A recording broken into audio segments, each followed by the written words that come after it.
My name is Steve Lengel. I'm the Senior Technician at Martin Yale Industries, here to show you how to set up the 1611 folding machine. There's 4 things you need to check when you're setting up the machine. Make sure the paper guides are set to the correct paper width, tight against the paper. Set your first fold table to the desired folding position. Set your second fold table, the same picture. And in the exit, we have the stacking wheels, and there's a chart in the exit so you can set it to the correct position as well. When you receive the 1611, you'll have to install the 2 fold tables, the tray extension, and the exit tray. They're easily installed. There's locating pins inside the slots. You just slide them in and they'll just fall right into place. When you're installing the second fold table, ensure you go on the lowest pins in the opening and it'll just slide right into place. You need to install your feed tray extension. It has the Z-shaped. Install it in the tab, and the L-shaped one goes in the exit, into the tabs in the exit.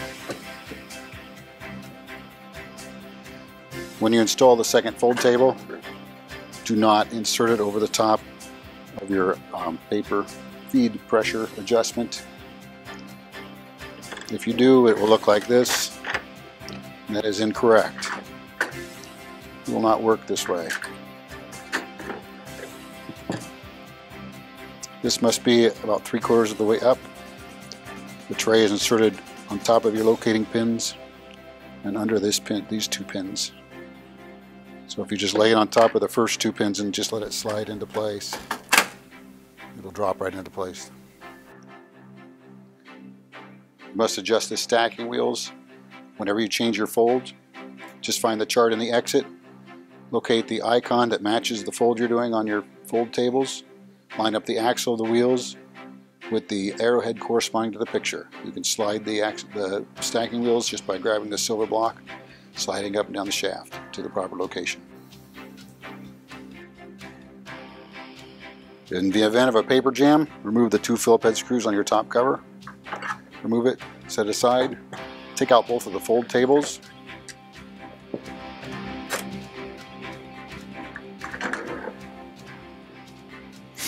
Now you should be able to reach in and just pull the paper out. In the event it is stuck a little harder, you can insert a large flat tip screwdriver into this hole in the side of the machine, engage the rollers, and turn it counterclockwise to feed the paper back out the same way it came in.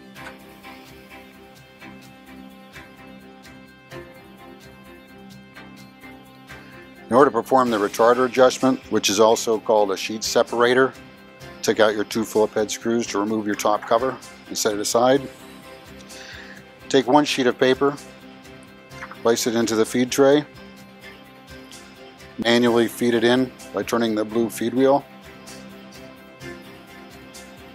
and then just pull on it, and you should feel a nice tug. It shouldn't just slip out, and it shouldn't be so hard that you start tearing the paper. If it's not correct, then you just insert the Allen wrench that comes with the machine, which is a 9/64 hex. And if it's too tight, then you turn it toward loosen. If it's too loose, you turn it toward tighten. But only do small increments of adjusting. Over tightening the retarder will damage the feed wheel. If it's too loose, it'll feed multiple sheets and jam the machine.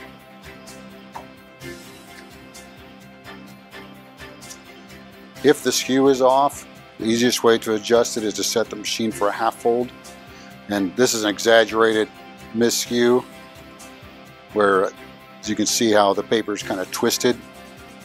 So if your skew is off, this is what it will look like.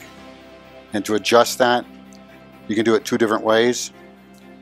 You can turn the adjustment slightly and then fold 2 or 3. Look at the last one that comes out. And if it's better, then you're going the right direction. If not, you need to continue in the opposite direction. And then you just keep adjusting it until you get it the way you want it.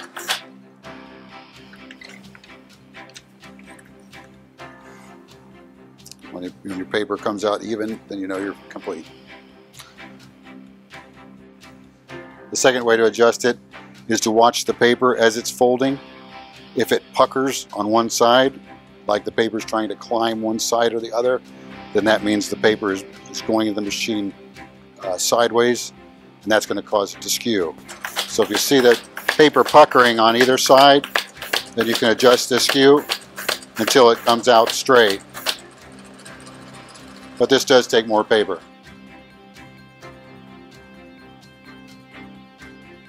You can adjust the skew while the machine is running. Just watch the paper, make sure it's completely flat as it's going to the machine. If it looks like it's puckering on one side or the other, then you know that it's not, the adjustment of the skew is incorrect, and you can just adjust it while it's running until it's correct.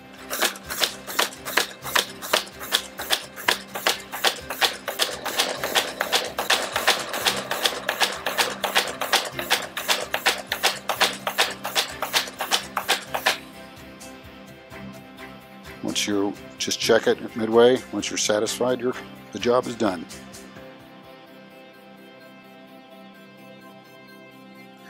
To clean any of the Martin Yale folding machines, just remove the top cover,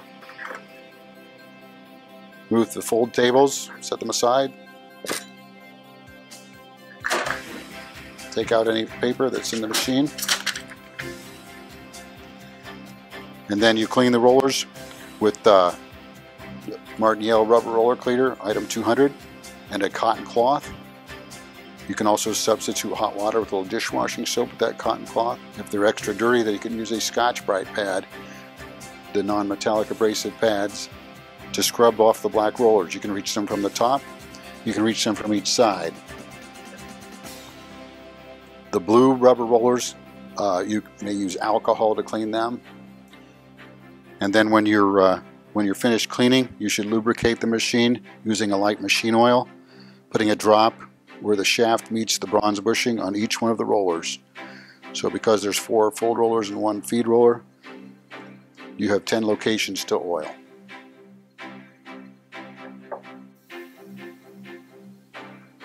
If you need more help with the 1611, just contact Whitaker Brothers through this website.